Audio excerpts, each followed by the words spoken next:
সহ বাংলাদেশের প্রত্যেকটি রাষ্ট্রায়ত্ত প্রতিষ্ঠানে শেখ মুজিবের ছবি ঝুলিয়ে ঝুলিয়ে প্রমাণ করেছে শেখ মুজিব হচ্ছে বাংলাদেশের প্রভু, শেখ মুজিব হচ্ছে বাংলাদেশের গড।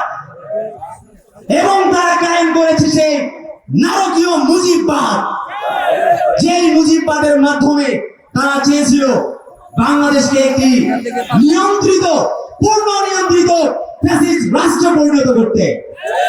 আমরা দেখেছি আওয়ামী লীগ যখন 2008 সালে তারা ক্ষমতায় এসেছে, তারা ক্ষমতার মস্তকে বসে সবার আগে পিলখানার হত্যাকাণ্ডের মাধ্যমে বাংলাদেশের আর্মিতে, সেনাবাহিনীতে সবচেয়ে চৌকস এবং দেশপ্রেমিক অফিসারদেরকে তারা হত্যা করেছে। সেই হত্যার বিচারকে আমরা পেয়েছি? আমরা হত্যার কোনো বিচার পাইনি।